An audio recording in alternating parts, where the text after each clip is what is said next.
like who is that? I slide with the Glock when I'm busting the trap. We found the treasure, put gang on the map. Can't give you my number, I'll give you my snap. You beef with my brother, I can't give you that. Running this race is my third overlap. Why are these niggas only tough for the strap? I ain't got about weavers and hair like Rapunzel. I ball like LeBron, then you ball like Lonzo. Smoke straight paper, I ain't tryna smoke Fonto. Turn just sends me, I ain't tryna convo. I spilled the Glock, make me feel like Rondo. Dick in the mouth, think I'm touching the tonsils. Bro got the drum like bongos. Tryna build an empire just like the Mongols. Real life get hard, someone told me to pray. And kick you out, girl, I want you to stay. Every time we go out, you know I'ma pay. Only fell on one time and she kissed that away. Think about the day I buried my brother, that shit in my mind is stuck on replay. They asked me why did I do it, I sat back and relaxed and had nothing to say. Take something for bro.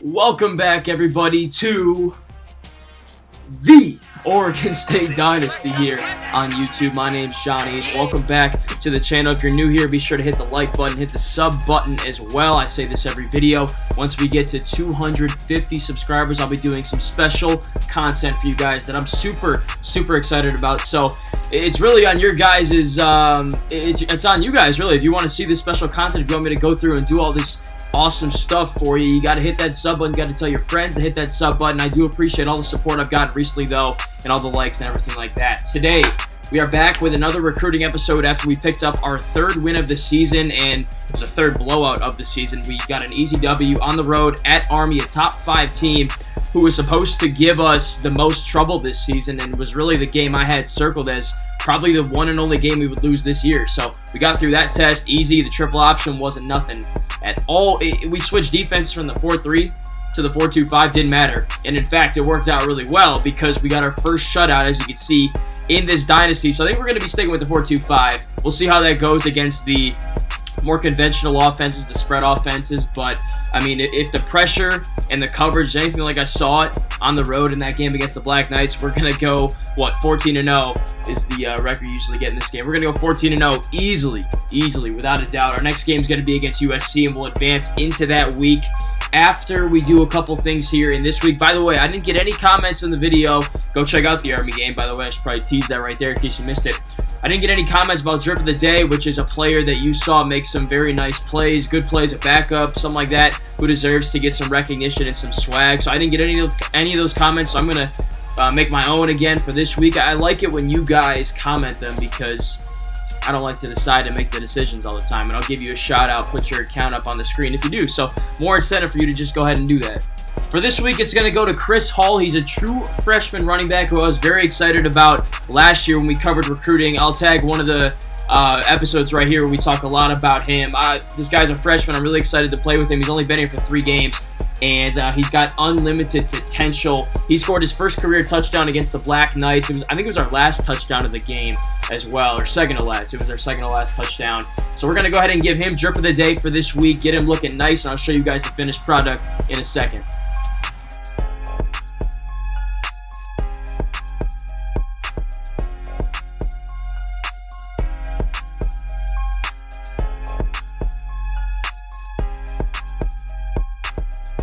Looks good to me. Let me know what you guys think in the comment section down below. And again, I said this last video, if there's something you put on your players, like a certain sleeve or forearm band or something like that you think looks really cool, be sure to comment that down below as well. I'll experiment with it, and maybe I'll even put it on my players and use it in my channel. I appreciate any and all comments and feedback in the comment section down below, okay? With that said, we'll go ahead and advance the week. If you want to see anything that we did before the Army game, check out the last recruiting episode we did. I'll tag it in the top right corner. We're going to go ahead and advance to next week, see if there's any more guys to schedule visits for. USC week is a huge recruiting week, not really for numbers and commitments and stuff, but we have 10 guys, I don't know if it's 10, but several guys visiting for that game, and we've had a lot of success against the Trojans. So it's a huge recruiting weekend for us. We could have a ton of commits after this USC game, but let's go ahead and see what's up. Holy crap, y'all. All right, so we got a lot to look at here. I think a lot of this is guys already scheduled to visit and guys that need to get visits scheduled. So let's take a look here. I'll just move myself up here. All right, so Stephen Carter ready to visit, so we got to schedule that one. These guys are all ready to visit already, scheduled to visit. We got to schedule Chris Henry. He's a Boise State lean, but if we get him on campus in for a game, maybe we could change that. All these other guys are already scheduled, and we have 3 more ready to visit. Ronnie Jordan, that right guard from Texas, David Brown, the outside linebacker, and Joshua Livingston, the other center, who is considering Illinois very heavily. So a couple guys that we need to get visits scheduled for, we need to get on campus. We got to get our foot back in the door in terms of that recruitment. All right, we have another Conference Player of the Week for the third week in a row. We're on those boards. If we can have one or two every single week for the entire season, that's never happened for us. That'd be freaking awesome. Let's try and get that done.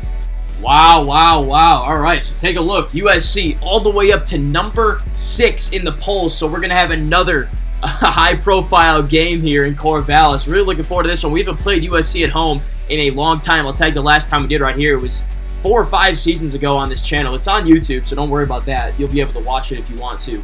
But it was a while ago, and that game was a banger, so I'm looking forward to this next one. But let's take a look at the recruiting, because that's what this is about. We got some visits to schedule, and we'll take a look at some updated numbers in terms of where we're at with other guys. So these are all the guys already scheduled to visit here. We already touched on them in previous episodes just a minute ago. So let's go ahead and get the other visits scheduled. We've got 5 of them here. So Stephen Carter, that punter, bring him in against USC. Got to bring in a punter. We already have our kicker. We need our punter, though. Chris Henry, you can come in against USC. We got a complimentary visit right there. We got another one here with Ronnie Jordan. Livingston. It's not a competitive visit, which I'm kind of surprised by because Henry's coming in on the same weekend for the same game, same position. So that's good. Sometimes you'll lose 50 points if you bring him in on the same visit, and we'll schedule David Brown here as well. But we do need to be careful. 13 guys are scheduled to come in and visit. We already have 4 commits on the board, so we have 11 spots available because there's 15 seniors leaving. Okay, so 13 guys coming in. Not all 13 would commit if the weekend goes well and goes as planned. We blow out Boise State, get all the complimentary numbers and all that good stuff. So the guys that won't commit, I think, are Chris Henry and Livingston. So if everybody else commits, which I don't think will happen, but if it does happen, then we'll be done with recruiting for the cycle, which is fine because we got basically, if the other 11 commit, that would be all of our team needs and everything like that. Although I hate to stop recruiting. Literally, we're not even halfway through the season, but that just could be what it is. So I think we're fine there numbers-wise, but let's take a look at how we're doing in these recruitments here. So Carter, we're looking great. We're the team to beat right here for him, and only team that's offered him as well. So we're running away with this one. We'll probably get him. Jackson, we're still in the lead, but USC is right there, and he's got a full visit list. I mean, look at that. You got UNLV, San Jose State, Arizona, and USC. USC's the last visit as well, so that's kind of scary. I hope he doesn't become a Trojan because we're going to have to deal with him defensively in the next 4 to 5 years. John McDonald, we were in first, but now we're behind Tennessee, but they just had him in on a visit. They did win their game, but super early for a visit there, and they did take the lead, but not by very much. You don't like to see that when you bring a guy in for a visit. We're competing with Oklahoma and Notre Dame, and obviously Tennessee for him. Notre Dame's way out of this recruitment. Oklahoma's kind of creeping and staying alive in there, but looks like it's us and the Volunteers. As far as Marquise Ramsauer goes, it's been us and Florida State from the jump. He's coming in on a visit against USC. He's going to go visit OU, who's not really in this, and Florida State as well. Here's Henry. We're still trailing to Boise State by a pretty hefty margin, and he has his OV scheduled there to see the Broncos play. We're now in second for James Hughes. Really like this guy. I hope we can bring him in, but he's got a full visit list, as you can see here. A&M, Wyoming, New Mexico State gets a visit for some reason, and Wisconsin as well. So we got to stay in the top 2 right here. We're definitely still in this thing, but we got to stay alive. Henderson is going to be our next commitment, I would say. He's only visit is scheduled for us, and nobody else is even playing a factor in this recruitment for I don't really know what reason. He's a legitimate 4-star good wide receiver. I don't know what the deal is with him, but going to be a Beaver, so get ready for that. Brandon Brown, same thing here. It's Baylor and Oklahoma State are kind of staying alive in this recruitment. We're in the lead easily, and we could probably lock it up, seal it up with a good visit this weekend. Thomas Monroe, we're winning this one as well. Looks like Miami's kind of staying alive with it, but not by very much. I'm feeling good about this one. Porter, we're in the lead here. North Carolina is the only other team involved, and they haven't even offered him, so don't worry about that. Jordan's coming in on a visit this weekend, a guy from Texas, also considering the Bulls down at South Florida and UTEP, but also UNC it looks like as well. He's got a pretty full visit list. This one's going to drag on for a while, I think. And then Livingston here, as you can see, we're in second to Illinois. It's us in Illinois. A lot of orange in that one. For his recruitment, we'll see how that one goes. And then last but not least, we had David Brown here. We scheduled him for a visit. Everybody else that's on the board, I'm not really actively recruiting right now, but they're intriguing prospects I'm leaving on the board to potentially give a committable offer to down the road if we need to, but I don't think it's going to get to that point because we have 13 other guys above them that we're really recruiting, and I think will end up being Oregon State Beavers. But here's a look at their updated recruitments. Don't really care too much about these ones. I do like Mark Melton and Anthony Kelly, but I don't have room for them as of now. Maybe we'll go after them in the future. Same with these guys. I'd love to bring them in, but if we can just add 1 or 2 offensive linemen in this class and then add a bunch more in the next one when we might have more room and we don't need to bring in as many top talent players at some positions, then I will do that. But if we do have room, I'll try to bring in some more offensive linemen. As I said, I do that because we need depth pieces all across the line. So that's a look at that. Here are instant commits as well. In case you missed the first 2 recruiting episodes we did, these guys committed in those ones, so I'll tag those at the top in the top right corner. Any video that I have teased, just hit the info button top right corner. You'll be able to click on it and watch it. So those are the instant commits right there, and that's pretty much it for recruiting for this week. I would say the visits are scheduled. Like I said, big weekend coming up in this one, and hoping we can continue to piece together our class here with some talent. All right, and then we'll just take a look at a couple other things here. We'll look at scores and schedules, or just scores from last week, see what happened in the Pac-12. So Washington beat Western Michigan on the road. Pretty good win for them. I know it's a MAC school, but on the road and won by 3 possessions. That's pretty good for Washington. Cal shut out Arizona State 19-zip. They're off to a 3-0 start, looking pretty dangerous there. USC beat Oregon by 2 touchdowns. Pretty good win. Oregon's a 1-star program, but good win. Alabama absolutely throttled Arizona, and I'm not going to speak too much on that because it's Arizona and it's Alabama, right? Utah beat Washington State by 5 points. Pretty good win for Utah. Neither program is very good, but Utah has been worse, I would say, than the Cougars in the recent history. So that's a good win for the Utes there. And then last but not least, this happened during our game, and I was in the bathroom actually. My little brother told me about it. Stanford whooped UCLA, and I thought UCLA would be a top 10 team this year, but apparently not. They get absolutely destroyed by the Cardinal. And I was thinking about this yesterday, and I'm going to say it again. I say it all the time. Stanford has competed as good as anybody against us. We've had the most close games in the Pac-12 and really in the country. Aside from USC, it's been Stanford. They've been right there with us every time. That's going to be a red letter game for us. They're not going to catch us by surprise anytime in the future, especially not this year, because they could be ranked by the time we play them. So keep an eye on that game. And then real quick look at our schedule here. So USC's a 6 o'clock start. It's a home game for us. We've won 42 straight games at home. It's going to be a night game, so we just had one on the road at Army. We had one at Boise State, so we're used to these night games, these late starts. That's fine with us. We're looking forward to this one.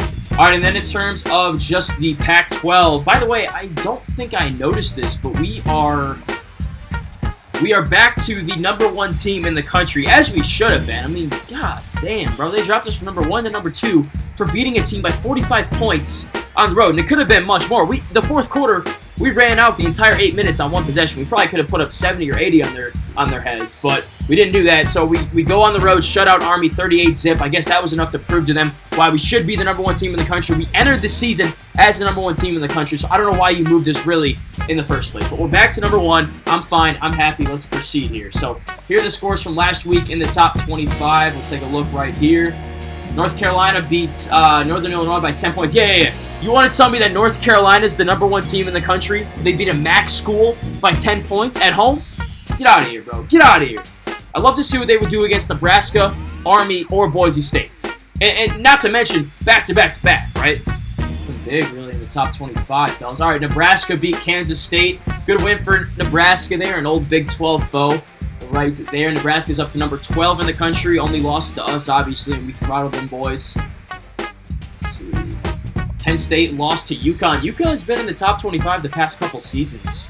Pretty interesting. And we played Penn State, obviously, the past couple years as well. They're still a top 15 program, but interesting development there. And then Maryland was ranked in the top 10 last week, but they lost to West Virginia. So that's an interesting upset right there. A&M used to be in the top 10. They lost again. They're going to be out of the top 25 this week. That tends to happen like every year, I feel like, in real life too. Florida State beat Pittsburgh by 2 points in an ACC game. Florida State was a previous top 5 team, but they're not looking too strong. Not too worried about those guys. Quick look at the conference standings. So we're in 3rd. This is probably the only time that you'll see Cal and Stanford above us. It's because they both played conference games. We haven't. This is our first upcoming against USC, so I don't really care too much about these right now. But on the south side of things, looks like it's USC, and I mean, UCLA already lost the game, so it looks like the Trojans have the inside track once again at the Pac-12 Championship. We play these dudes every year, man. It looks like it's going to continue here in 2025. Here's the Heisman Watch. Yeah, wow, okay. So last week you saw Lee McGee on this list. He had an okay game, not great. I mean, the dude had 5 passing yards at one point. It was nearly halftime against Army. Great defense, by the way, but I don't think he deserves to be up there in the top 5 after that performance. He wasn't bad by any means, but he wasn't great. McConnell, on the other hand, does, though. This guy has been a monster early in the season, and that continued in our last game. 12 carries, 156 yards, and a touchdown. He completely changed the game with a 61-yard burst. He had some huge runs for us. And again, 12 carries, 156 yards, that's really good. I don't know what the math is on yards per carry, but I'm sure it's north of 10. So he's in second in the Heisman Watch. Good for him. Love to see him up there. We haven't had a running back win the Heisman since Ryan Culver in 2022. So it's been a couple years for him. All right, last thing here, Players of the Week. So nobody for the NCAA still, but Brandon Ball gets it for Defensive Player of the Week in the Pac-12. Love to see it. He had 3 tackles, 2 TFLs, 2 sacks, and a forced fumble. Our defensive line as a whole should have gotten an award because they were absolutely living in the backfield, man. Rent-free back there. They booked a hotel, a 7-night stay at the Motel 6 in Army's backfield. It was unbelievable. This guy made a critical play for us that really sealed the shutout, though. He had a sack and a forced fumble in one play, and then Jonathan Joseph recovered that, of course, and then we went on to score and run the clock and get the shutout. So Brandon Ball, Drip of the Day player from a couple weeks ago. I said look out for this guy. He was a monster in our first practice session before the Nebraska game, and, well, it looks like that's coming to fruition here.